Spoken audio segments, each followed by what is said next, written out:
खैर मार्केट को अब तक कोई और ज़्यादा अच्छे क्यूज़ की ज़रूरत रही नहीं है। मार्केट काफ़ी शानदार तरीके से चल रहा है।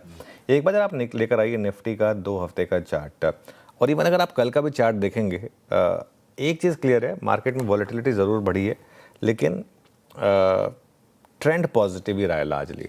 कल भी आशीष, भले ही हमने वो दोनों तरफ की ट्रेड्स की बात की, लेकिन पूरा दिन हम रहे ग्रीन में ही। सिर्फ एक सुबह का 9:15 टू 9:30, 35, 45 का वो पीरियड हटा दें, उसके बाद रहे हम ग्रीन में ही। भले ही आखिरी में आके पूरी की पूरी रैली स्वाहा हो गई, लेकिन रहा पूरा दिन ग्रीन में। ये चीज़ इंपॉर्टेंट है।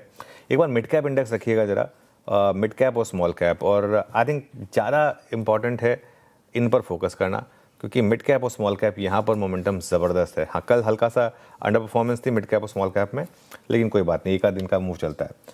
आज के संकेतों में सबसे इंपॉर्टेंट है ब्रेंट। देखिए, जब तक ब्रेंट इस 95, 96 के आसपास है या इसके नीचे, दिक्कत नहीं है। कल तो हम 96 पॉइंट समथिंग पर छोड़कर गए थे, आज हम 95 के नीचे ही हैं।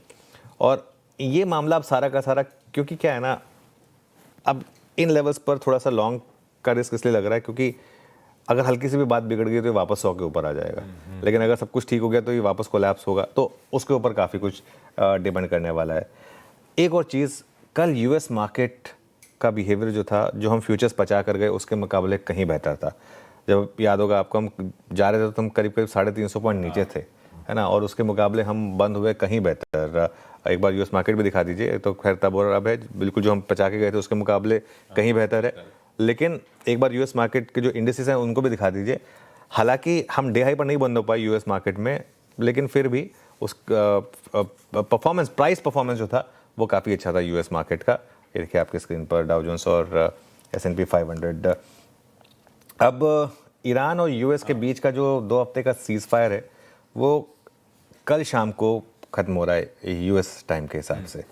आई थिंक थोड़ी कन्फ्यूजन थी उसको, मैंने जो क्रॉस चेक किया, मेरे हिसाब से वो कल शाम है यूएस टाइम के हिसाब से। बुधवार शाम के बाद की जो डेडलाइन है उसको ट्रंप आगे नहीं बढ़ाना चाहते। वॉल स्ट्रीट जर्नल पर एक रिपोर्ट आई है कि ईरान अपनी टीम को पाकिस्तान भेज रहा है, और ईरान की तरफ से अब तक कोई स्टेटमेंट नहीं है, वो एक स्ट्रैटेजिक साइलेंस है ईरान की तरफ से। और देखिए, एक चीज़ समझिए, ये चीज़ लोगों को समझनी होगी, ईरान के लिए पाकिस्तान आना मतलब 2 घंटे की फ़्लाइट या 3 घंटे की फ़्लाइट। जेडी वांस के लिए पाकिस्तान आना मतलब 16 घंटे की फ़्लाइट, 17 घंटे की फ़्लाइट, मोर और लेस। अब जो स्टेटमेंट्स आ रही हैं डोनाल्ड ट्रंप की ब्लूमबर्ग को, वो ये कह रही हैं कि ये जो पाकिस्तान में वार्ता होने वाली है ये होगी, लेकिन हम कोई ख़राब डील नहीं करेंगे, ये डोनाल्ड ट्रंप कह रहे हैं ब्लूमबर्ग को। और अगर डील नहीं हुई तो सीज़ फायर बढ़ाने की संभावना बहुत कम होगी, ये बात भी डोनाल्ड ट्रंप कह रहे हैं। वैसे मेरा मानना ये है कि जैसे वो टाको ट्रेड है ना, वो इस बार भी प्ले आउट होगी। सीज़ फायर बढ़ेगा या तो डील हो जाएगी, दो में से एक चीज़ होगी। तीसरे की प्रोबेबिलिटी बहुत कम है कि वो बोले कि, मतलब ये हो सकता है धमकी दे दें, लेकिन एक्ट नहीं करेंगे उसके ऊपर, वो नहीं होने वाला है। और ये कहा उन्होंने कि वो जो ब्लॉकेड है वो नहीं हटाएंगे जब तक डील साइन नहीं होगी। अब वो दिक्कत क्या होगी, इधर ईरान अड़ गया है कि आप जब तक ब्लॉकेड नहीं हटाएंगे मैं हॉर्मुज़ नहीं खोलूंगा।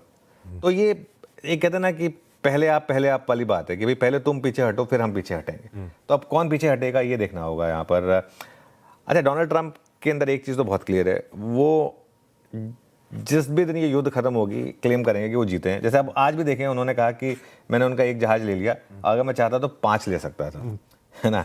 और अगर सीज़ फायर खत्म होने से पहले डील नहीं हुई तो बहुत सारे बम ईरान के ऊपर फटने शुरू हो जाएंगे। ये उन्होंने PBS न्यूज़ को कहा है, और वो उनकी जो ट्रुथ है एक बार वो भी दिखा दीजिए।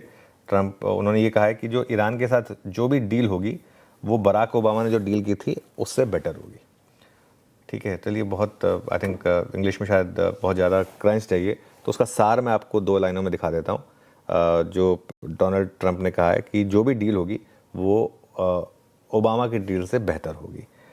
अभी तक बातचीत पर सस्पेंस बरकरार है, लेकिन मेरा मानना ये है कि, और अगर आप रिपोर्ट्स की माने तो, कि ये दोनों पक्ष पाकिस्तान आएंगे और बातचीत होगी, तो ये इम्पोर्टेंट है।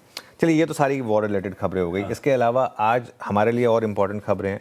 हमारा अर्निंग सीज़न पिकअप हो रहा है, और अर्निंग सीज़न अब तक पहला हफ्ता तो अच्छा रहा है।